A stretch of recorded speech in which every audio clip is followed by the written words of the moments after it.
Bharatiya Janata party लगातार तमाम चुनाव जीतती रहती, पर अमित शाह ने कहा था कि जब बंगाल जीत लेंगे या केरला जीत लेंगे तब लगेगा कि वाकई कुछ हाथ आया। तो बंगाल हाथ आ गया है, इतिहास रच दिया गया बंगाल में, और केरला में अभी वो बात नहीं बनी है। इस वीडियो में यही बताने वाले हैं कि बीजेपी का खाता खुला है केरला में, 3 सीटों पर बीजेपी के प्रत्याशी जीते हैं। हालांकि वहां पर कांग्रेस लेड जो गठबंधन है यूडीएफ, उसकी सरकार आ रही है, बड़े मैंडेट के साथ सरकार आ रही है। और जो एलडीएफ था, जो कि लेफ्ट के नेतृत्व वाला फ्रंट था, जो 2 बार से लगातार सरकार बना रहा था, वो चुनाव हार गया है। 3 सीटें कौन सी पर आपको मैं बता देता हूँ। तो एक तो चथनूर है, जहाँ पर बीबी गोपा कुमार बीजेपी के चुनाव जीते हैं करीब 4398 वोटों के मार्जिन से। इसी तरीके से कछाकोटम सीट है, जहाँ से वी मुरलीधरन चुनाव जीते हैं, केंद्रीय राज्य मंत्री रहे हैं, पहले राज्यसभा के सांसद रहे हैं, 428 वोटों के मात्र मार्जिन से चुनाव जीते हैं। और तीसरी सीट है नेमोम, जो कि राजीव चंद्रशेखर हैं, जो कि पूर्व केंद्रीय राज्य मंत्री रहे हैं, और उसके अलावा फिलहाल वो प्रदेश अध्यक्ष भी हैं। तो ये जीते हैं 4978 वोटों से। तो ये 3 सीटें हैं जहाँ पर कह सकते हैं कि कामयाबी पाई है भारतीय जनता पार्टी ने। अब ये 3 लोग कौन कौन है, थोड़ा सा हमारे साथी विनय सुल्तान आपको बताएंगे इनके बारे में। जी, राजीव चंद्रशेखर की बात सबसे पहले कर लेते हैं। राजीव चंद्रशेखर निमोम जो तिरुवनंतपुरम की जो सीट है वहाँ से चुनाव जीते हैं। वहाँ की कॉन्स्टिट्यूंसी से बड़े एंटरप्रेन्योर है, जो बीपीएल ग्रुप है उसके फाउंडर ये रहे हैं, और लगातार 2006 से इनका राजनीतिक करियर शुरू हो गया था। 2006 से 2018 तक जो है वो राज्यसभा में मेंबर है। 2018 में फिर वो रीइलेक्ट हुए कर्नाटका से, और वहाँ से मेंबर ऑफ पार्लियामेंट वो लगातार बने रहे 2024 तक।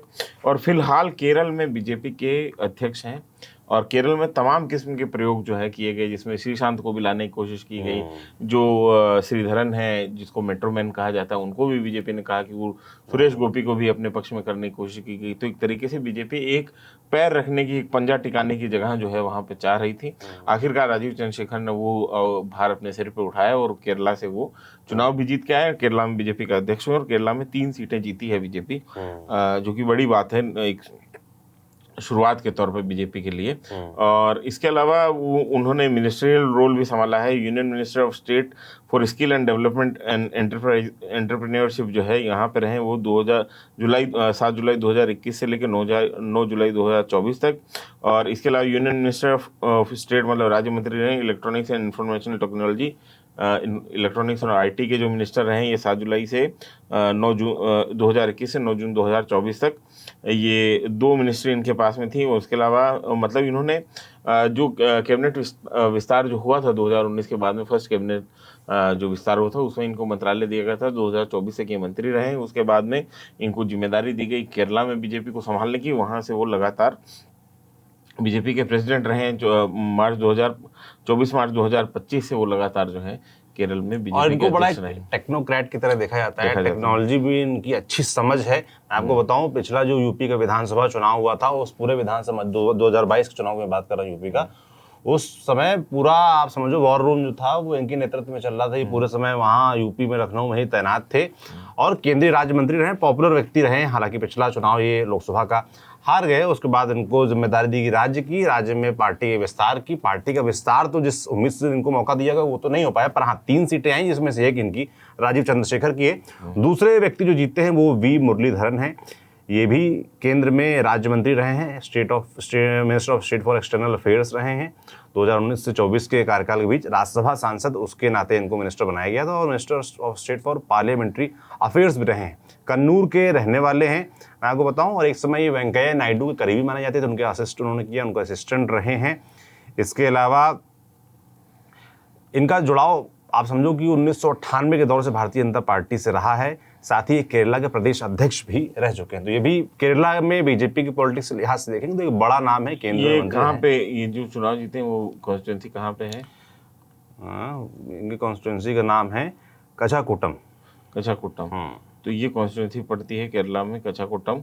और जो तीसरा जो वहाँ से उम्मीदवार जीते हैं वो बीबी गोपा कुमार हैं, जो कि तिरुवनंतपुरम की एक और सीट से जीते हैं चुनाव, जिसको ये कछाकोटम की सीट तिरुवनंतपुरम की है। तो तिरुवनंतपुरम क्योंकि पुराना एक गढ़ माना जाता है और केरला में बीजेपी का, तो वहाँ पे तीनों सीटें जो है 3 सीटों पे लगभग हम कछाकोटम और नोमिम और ये चंतानूर जो सीट है 126 जो कि विवेक गोप कुमार जीते हैं, ये भी वहीं की सीट है, तिरुवनंतपुरम की 126 नंबर कॉन्स्टिट्यूंसी है।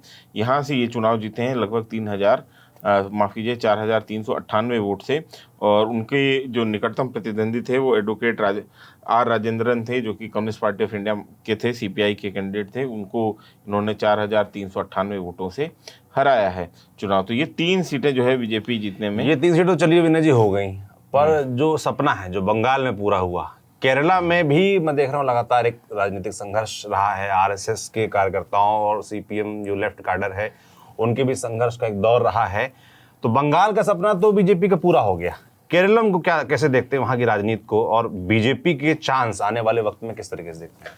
केरलम में सबसे बढ़िया बात यह है कि संघ का वहाँ पे पहले से काम रहा है, बहुत पुराना काम रहा है। और वैचारिक प्रतिद्वंदी के तौर पे सीपीएम में का वैचारिक प्रतिद्वंदी वहाँ पे कांग्रेस नहीं है, वहाँ पे मुस्लिम लीग सीपीएम का वैचारिक प्रतिद्वंदी नहीं, क्योंकि सेकुलरिज्म के आइडिया पे लगभग सारी चीज़ें जो है ये अलाइन करती हैं। वहाँ पे वैचारिक प्रतिद्वंदी जो है वो सीपीएम का संघ है। और आपको ये बता दें कि संघ का एक बहुत पुराना काम रहा है। संघ के एक सरसंघ चालक जो है के सुदर्शन, वो वहीं से आते हैं, केरल से। और केरल में संघ का एक लंबा चौड़ा पुराना काम रहा है। वहाँ पे काडर है संघ का बहुत मजबूत, और वहाँ पे एक फर्टाइल ग्राउंड जो है बीजेपी के लिए ऑलरेडी है। बीजेपी को एक अच्छा चेहरा चाहिए था, ईमानदार चेहरा चाहिए था। उन्होंने तमाम सारे दाव वहाँ पे खेल लिए, चाहे सुरेश गोपी हो, जैसा कि मैंने आपको बताया, श्रीशांत के ऊपर भी दाव खेला गया, उसके अलावा श्रीधरन के ऊपर भी दाव खेला गया कि वहाँ पे उनको एक चेहरा मिल पाए जिसके इर्द गिर्द जो है वो पार्टी को खड़ा कर पाए। वो चेहरा थोड़ा सा जो है डेस्परेटली चाह रही थी बीजेपी, लेकिन उसको वो चेहरा और नए वर्गों को जोड़ने की कोशिश हुई, क्रिश्चियंस को लुभाने की कोशिश हुई। प्रधानमंत्री आप देखिए क्रिसमस में चर्च में नजर आए। और बाकी जो आप बता रहे हैं एक लंबा दौर रहा ही है संघर्ष का, जो आरएसएस है वहाँ पर एक्टिव रहा है। पर अभी अगर देखें वोट के लिहाज से या राजनीतिक लिहाज से उतना लाब होता नहीं दिखा है, नहीं दिख रहा है। लेकिन केरल में लंबा 60% वोट देखिए कांग्रेस के जो लेफ्ट गठबंधन है यूडीएफ उसको मिला है। तो एक तरीके से स्वीप है उनका, तो एक तरीके से। और वहाँ पे इसी तरीके का पोलराइज इलेक्शन होता आया है। और क्योंकि वो जगह जो है केरल ऐसी जगह है जहाँ पे लगातार ट्रेंड जो है वो बदलते रहते हैं। हर बार जो है 5 साल में सत्ताएं बदलती रहती हैं। तो इसी किस्म के पोलराइजेशन का वोट जो है हमको देखने को मिला है। जगह जैसी भी हो, राजनीतिक संघर्ष और हिंसा का पश्चिम बंगाल जैसा दौर वहाँ भी रहा है। पर मैं गया नहीं हूँ, लोग कहते हैं खूबसूरत है केरल। हाँ, बहुत खूबसूरत जगह है, जाना चाहिए। हाँ, जाना चाहिए। चलिए ट्राई करेंगे। आपको क्या लगता है बीजेपी लोग की भी बहुत सुंदर है, जगह भी बहुत सुंदर है। केरल घूमना चाहिए आप सबको। हाँ, सबको घूमना चाहिए। और मैं तो सलाह दूंगा कि अगर आप रिलैक्सेशन चाहते हैं तो पंचकर्म, तुम्हारा ट्रैवल एक्सपर्ट बन गया। अरे यार, पंचकर्म का जरूर करें। और कलरीपयट्टू जहाँ पे होते हैं वहाँ पे जाके जरूर देखें, जो भारत का सबसे एंशिएंट मार्शल आर्ट है, उसमें आपकी दिलचस्पी होनी चाहिए। कलरीपयट्टू देखें, वहाँ पे कलरी के अलग अलग किस्म के फॉर्म्स है, उसमें मसाज भी है कि वो भी लें और अपने आप को रिलैक्स करें। केरल बढ़िया जगह है, सुंदर जगह। मानसून में और भी सुंदर हो जाती है, तो जरूर जाएं। सांपों से बच के रहें थोड़ा वहाँ पे। सांप और कोई सलाह बाकी हो? हाँ, नहीं तो केरल टूरिज्म के लिए आपकी तो बता दीजिए। हाँ, ये सब बाकी सब जो है। चलिए, तो कैसा लगा आपको ये वीडियो, और केरला की पॉलिटिक्स के बारे में, जो नया नाम है केरलम की पॉलिटिक्स के बारे में, और बीजेपी की संभावनाओं के बारे में आप क्या सोचते हैं? बंगाल के बाद अभी संभावनाएं, जाहिर सी बात है पॉलिटिकली नैरेटिव के लिहाज से देखेंगे तो संभावनाएं बीजेपी की, आप जिस तरीके से बंगाल जीत जाएंगे और जहां तमाम हारे हुए चुनाव जो देखते हैं वो जीत जाते हैं, तो कल को यहाँ भी कुछ कमाल हो जाए तो उससे इनकार नहीं कर सकते। आप क्या सोचते हैं कमेंट बॉक्स में जरूर बताइए। कि मैं सौरभ त्रिपाठी हूँ, मेरे साथी विनय सुल्तान, कैमरे के पीछे सुधांशु है। शुक्रिया।